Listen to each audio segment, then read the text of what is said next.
There are still some transcripts that have not yet been declassified, which include interviews with Trump allies such as Donald Trump Jr., Jared Kushner, Steve Bannon, and Corey Lewandowski, the campaign manager for the 2016 Trump campaign and a senior advisor to the 2020 Trump campaign, who joins us now.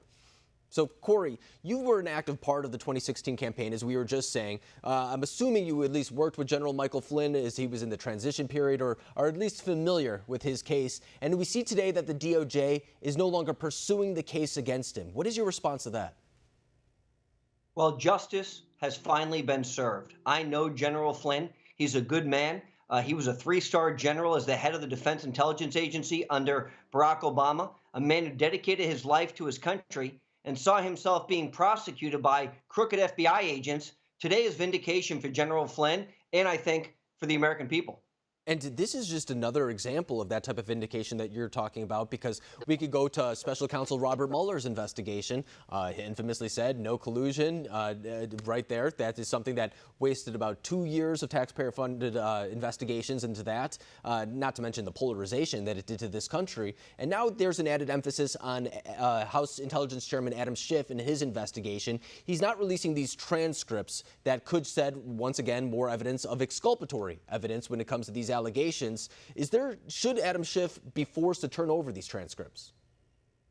Well, absolutely. And look, I am one of those transcripts that for some reason Congressman Schiff thinks he needs to hide from the general public. I give him my permission, as I know Don Jr. has on Twitter, to release this information. And Richard Grinnell, the acting director of the DNI, has said he's going to start to declassify these through the process. 53 interviews were conducted. All 53 said that there was no collusion. The declassification process, which is an interagency process, began under former Director Coates. There's only 10 of these left that have been not yet declassified, but they are Ben Rhodes, they are Susan Rice, they are the Democrats who don't want this information out, because we're going to learn that the highest levels of the previous administration was aware of this coup d'etat against Donald Trump and did everything they could to hide it.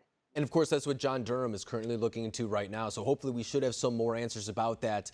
We've been waiting on that investigation for several months now, but it looks like there might be some action being taken on that front, whereas maybe past investigations, we kept being told to wait for the report and then not ever seeing anything happen to it. But you bring up something that I think is very interesting, and it's the idea that a lot of people on the right are pushing for transparency. I mean, not only are you calling for your transcript to be released, you testified in front of the House about a lot of these very same topics. So when it comes to that, when we saw information leaking out during the special counsel investigation, selective information, I should say, did you suspect that something was wrong or something was going to happen?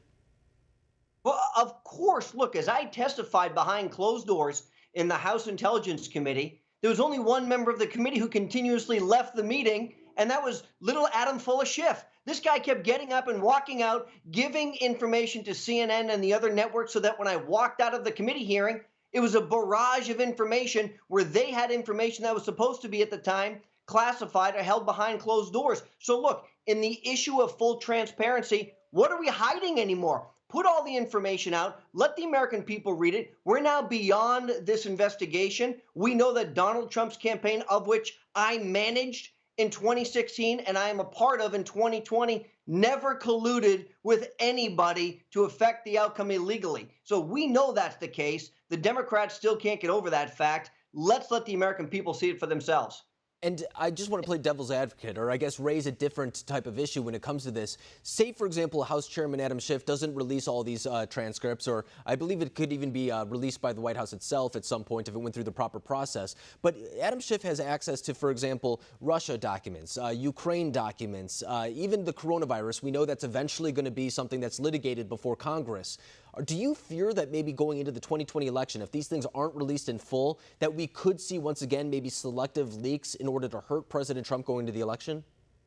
Well, of course. Look, we have seen how dishonest the Democrats have been since the very beginning of this. Continued selective leaks to their respective favorite news organizations. What's amazing is OAN never gets the leaks. It's always CNN. It's always MSNBC. It's always the ones that are going to play up the most egregious parts of it. And it's always the part that's leaked, which makes the president look the worst. Never other leaks from individuals who said there was no crime ever committed, which is amazing to me. So if we don't have full transparency, You can expect over the next 6 months continued leaks coming out of the Democratic Congress designed only to make this president look bad and for them to try and negatively impact the outcome of the election. And a lot of people involved in those leaks, or at least a lot of the people who are now being investigated by Durham, are also contributors at some of those networks that we're now talking about, both on MSNBC and CNN, just to name two. But I think that you do speak to something, too, of where those leaks are going. We could talk about the dossier, how that got circulated not only to news networks, but then use those news networks to lend credibility to the dossier when it was used once again. I mean, this is something that has become a circular door type of thing, but it's something that if it's not released in full, it's going to be manipulated one way or the other. I think that's something that we've already learned over time. Corey Lewandowski, I really appreciate you coming on tonight and breaking down this topic for us. Thank you. Thank you.